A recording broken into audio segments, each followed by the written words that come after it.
Ada apa dengan UMKM saat ini? Waduh, UMKM saat ini ya, itu benar-benar memprihatinkan. Ada yang perlu diselamatkan. Hai, kita ada di Hebate Talk di mana kita ngobrol sebentar tapi penuh isi gitu ya bro ya? Iya no. Nah, nggak usah ngobrol lama-lama, kita tutup poin aja. Langsung. Bener banget. Ini di sebelah saya seperti biasa, rekan ngobrol saya ada Pak Denur. Kalau di platform TikTok biasanya dipanggilnya Pak D ya? Pak D soalnya, kadung Pak D. Padahal umurnya sama Esa nih nggak jauh-jauh beda, tapi karena dia udah pakai panjang makanya bilang Pak D. Oke, seperti biasa di segmen kita selalu ngebahas yang namanya bagaimana menyelamatkan UMKM. Betul, Wah, betul, gila. betul. Udah kayak malaikat aja menyelamatkan. Ini kayak bahasanya ngeri-ngeri sedap gitu ya. Karena ada yang perlu diselamatkan. Itu dia. Emang kenapa? Ada apa dengan UMKM saat ini? Waduh, UMKM saat ini ya, itu benar-benar memprihatinkan. Oke. Karena gini, kalau dulu itu orang jualan tinggal foto jebret, tinggal tidur, laku bro. Bisa laku. Sekarang nggak bisa kayak gitu ya? Nggak ada yang laku kayak gitu. Iya, laku paling ya laku satu. Padahal ukuran keberhasilan perusahaan atau UMKM itu adalah dari omset. Omset tinggi loh. Harus ratusan juta. Oh. Kalau hanya puluhan juta, Belum itu ya? belum lah. Oke, masih BEP lah ya. Di bawahnya BEP.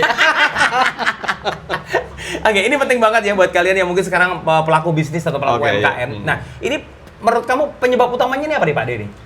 Yang jelas, plafon sekarang ini nggak relate dengan kita lagi. Jadi dia itu pengennya kita lebih agresif. Oke. Jadi misal foto ya, produk jebret. Betul. Di foto, Jangan di-upload. Jangan terus tidur.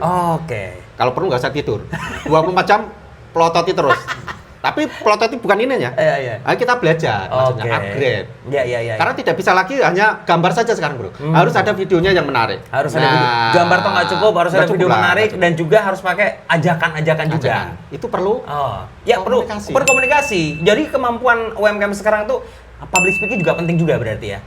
Wah, sangat penting. Loh, bagaimana dengan keberadaan AI? Ya juga bisa juga. Oke. Tapi sekarang belum saatnya untuk AI menjadikan sesuatu yang laku, karena masih ada keterbatasan. Ya, Tapi kalau gini, nanti kalau AI sudah jalan, tapi kita sudah basicnya sudah tahu, beda. Karena AI itu kan berkembang seperti yang kita inginkan juga. Oke, aku paham maksud kamu. Karena gini sih, aku sebagai konsumen aja nih ya. Sekarang kan misalkan kita mau beli sesuatu, itu kalau lewat hanya dipromosikan lewat AI itu kayak nggak ngena sih.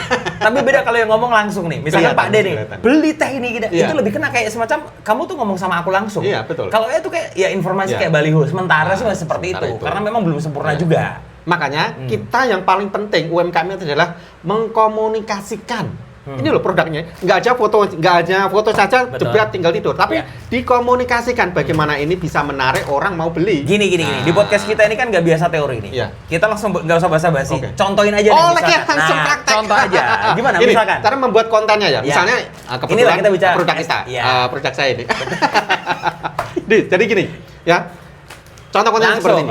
Nih, buat teman-teman yang pengen jualan es teh jumbo tapi belum menemukan teh racikan yang tepat untuk jualannya, bisa pakai teh racik Wong Solo. Ini beratnya 160 gram, bisa dimasak dengan 9 liter air, bisa jadi 50 cup jumbo ukuran 22 oz. Langsung check out di sini. Oke. Begitu ya berarti ya. Itulah, jadi orang dikasih kebutuhannya apa, ini fungsinya buat apa, diomongin langsung. Karena kayaknya memang kebiasaan anak-anak sekarang tuh malas baca. Makanya dengerin aja langsung gitu ya. Langsung to the point, jebret. Menarik. Gitu. Ini baru segmen pertama ya. Jadi jangan kemana-mana. Jadi buat teman-teman UMKM yang pengen belajar lebih jauh lagi tentang bagaimana cara bertahan, setidaknya bertahan lah. Kalau bisa bertahan dulu aja. Nanti kalau bisa kita mengembangin diri dulu. Makanya ikuti terus nih obrolan kita di podcast Hebate Talk. Jangan kemana-mana. Ini baru segmen 1. Tunggu segmen kedua.